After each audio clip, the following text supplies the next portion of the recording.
¿qué pasa cuando llegas a los niveles más altos como Pachita, Luis? Pero Pachita no era de nivel alto, pero hay niveles más arriba de Pachita. Más arriba Ahorita de al final les vamos a decir el nivel, uno de los niveles más altos que yo me quedo sorprendido, Mario, que digo, ¿se puede hacer eso? Luis, Se puede hacer eso en los niveles más altos del chamanismo. Es increíble, es increíble. Profesores de la UNAM con doctorados lo hablan en sus investigaciones de los chamanes. Claro. Eso es, y la gente no sabe a lo mejor que esto está al alcance. Al alcance. Sí. Y son cosas impresionantes, Luis, que sí tienen trascendencia. Niveles, claro, de conciencia y de conocimiento. Porque de aquí viene lo que somos. Claro. Mucho de lo que somos, hay muchos fragmentos de lo que somos y de dónde venimos, ¿no? Claro. Pero Mario, ¿tú crees que haya un límite en la evolución de la conciencia? Yo creo que no. No. Es que la pregunta es, ¿hay un finito y un infinito? Es infinita la conciencia. La mente es infinita en su poder de poder seguir evolucionando. Ajá. De hecho, lo decía en el mismo budismo tibetano, que dice que la budeidad es simplemente una evolución de la conciencia. Entonces, si hablamos de evolución, podemos llegar a decir que hay seres más evolucionados que nosotros. Venimos de una evolución donde los podemos ver en conciencia. Pues lo hemos visto en videos donde dicen que no son extraterrestres, son ellos mismos, somos nosotros mismos en el futuro con una evolución de conciencia, ¿no? Nos vamos a desviar un poquito, pero sí. ¿Qué control tienen esas personas de querer acaparar este conocimiento que solamente que no quieren que más personas conozcan, Luis? Claro. ¿A qué vamos a llegar con esto? ¿No? Nos intriga un poquito. Es que era lo que yo te decía del darse cuenta. Te vas a ir dando cuenta de cosas y la gente se va dando cuenta de cosas y pues no conviene que la gente se dé cuenta de cosas. Es lo que te digo. Por ejemplo, se dice que si la budeidad, lo que decíamos del budista tibetano, que es ese estado adulto donde se llega a la maximización de la capacidad correcta de percibir la realidad. O sea, los budistas, por ejemplo, dice que la tradición oral tibetana dicen que no, que el proceso de la budeidad no es el límite, no es lo máximo. No. O sea, en ese estado de unificación pura es donde solamente es uno más. Donde pasan muchos tiempos de preparación sin comer, sin dormir, meditando, claro, entrando en un trance, Luis, que es difícil, ¿no? Es un proceso a... Claro, pero a lo que voy es que tú puedes llegar a la budeidad, yo puedo llegar a la budeidad. Todos podemos llegar a esa evolución de la conciencia, pero solamente un nivel, no es el fin.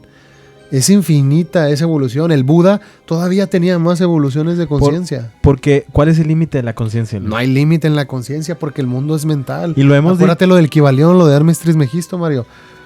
Tú leíste el Kybalión hace poco. Sí. El primer principio. Todo el universo es mental. Sí. El universo es mental, todo es mental. Okay. Sí. Todo es mental. Porque ya venía desde los egipcios ese conocimiento. Y siempre, ahí va la conectividad con los temas pasados que estábamos hablando de que si era posible viajar en el tiempo, que si era posible viajar a la velocidad de la luz. Y llegamos a la conclusión que no hay cosa más rápida, más poderosa que la conciencia, Luis. Claro. Hablando de distancias, lo más poderoso es la conciencia, porque tú lo has dicho, o sea, puedes llegar a pensar, ahorita yo cierro los ojos y pienso que estoy donde yo quiera, como yo quiera. Pues es que sí, en la mente puedes hacer lo que quieras, es lo que te digo, lo que decía Jacobo, crear tu mundo, crear tu universo. Evolucionar. El darse cuenta. Pero es que ¿quién se da cuenta? Porque, por ejemplo, ahí ya... Eso se trata mucho dentro de la tradición budista, porque no hay un punto central que se dé cuenta. Solo es un proceso unificado, ¿no? ¿Quién se da cuenta? Como lo decía Jacobo en la meditación, cuando tienes un problema, cuando estás en crisis, lo mejor es ser observador. Ajá. Porque al ser observador, estás observando la crisis. Pero no puede ser que tú no puedes estar dentro de esa crisis y estarla observando al mismo tiempo. Entonces, esa es la metodología de Jacobo al meditar, de observar, ¿no?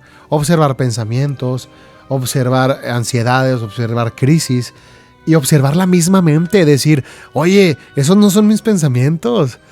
De los 50,000 pensamientos que tenemos al día, 40,000 no son míos. ¿De dónde vienen? Del mismo entorno, del mismo ambiente. Y uno se apega a esos pensamientos y te llevan. Te subes a ese carrito y quién sabe dónde te bajes, Mario. Yo he conocido gente que dice, oye, yo pensé algo a los 11 años y me arruinó la vida para siempre, güey. Luis, ¿qué tal si hablamos qué son los sueños? para entender el chamanismo, hablaremos un poco de los sueños.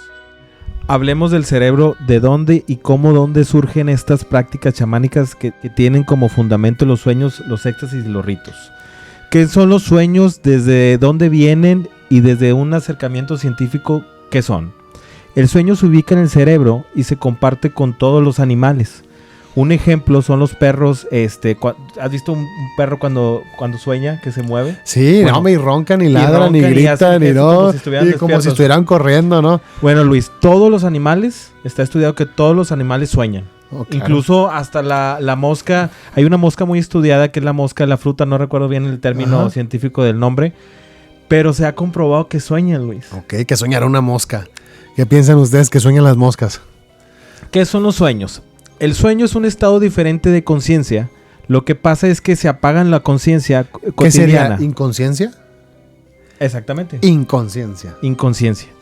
Que es cuando, bueno, la inconsciencia será cuando apagas la conciencia cotidiana de la conciencia de alerta. Ok. ¿Me expliqué? Pues me imagino algo como lo que decía el doctor José Silva, que necesitamos a tener ciertos ciclos por segundo en la mente para poder estar despiertos en la vigilia, en la alerta. Bueno, en el sueño entras uno a otro estado de conciencia diferente y la experiencia psíquica que aparecen en los sueños pueden llegar a variar en muchísimas formas, incluso hasta formas o cosas que nunca habías, ¿cómo se dice? Alucinar de alguna forma. Sí, ¿no? Es que en los sueños todo se mezcla, güey. Lo que soñamos es una especie de revelación de las experiencias de la vigilia. ¿Qué es la vigilia? Pues esto es la vigilia, el estar despierto, ¿no? Exacto, lo que te decía ahorita, lo que decía José Silva, que es el estado de la mente donde tenemos más vibraciones por segundo, ¿no? Es una etapa del sueño donde pasa fragmentos de ciertas cosas o lugares que se vivió durante el día.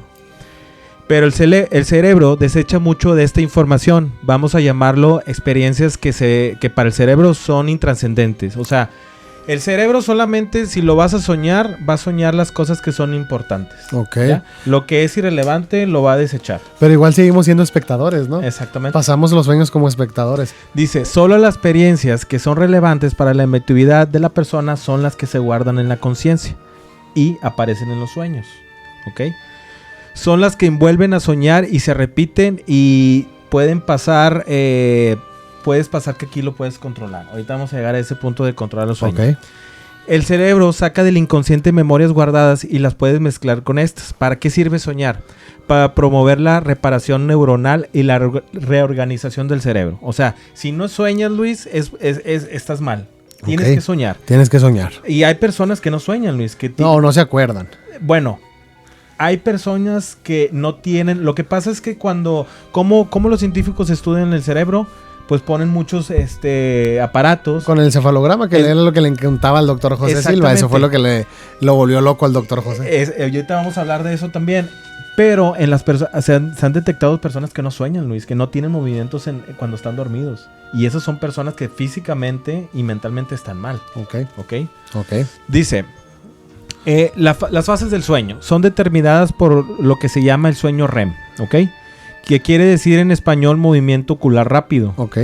La primera, ¿qué te hace pensar eso? En unas se puede decir civilizaciones, llamaban el mirar siempre adentro de uno. Mirar con los ojos. Entonces aquí hay una conectividad con eso, ¿no? Oye, y acuérdate lo que le decía Juan Matus a Carlos, que le decía, aprende a mirar con los dos ojos. Okay. De cierta manera, decía, enfoca el mismo objeto, pero no lo veas junto, velo por separado, velo el mismo objeto con tu ojo izquierdo y ve el mismo objeto con tu ojo derecho por separado. Y decía, cuando puedes separar la mirada y poder ver el mismo objeto con los dos ojos por separado, hay algo en medio. Vas a poder empezar a ver cosas en medio que no podíamos. ¿Qué estás activando? ¿Tu tercer ojo? Pues podríamos estar pensando que el tercer ojo, ¿no? Enseñanzas de don Juan Matus. Fíjate, la primera etapa. Vamos a entender un poquito las etapas del sueño para conectar esto con lo que comenta el doctor. La etapa número 1 es la transición entre el sueño y la vigilia.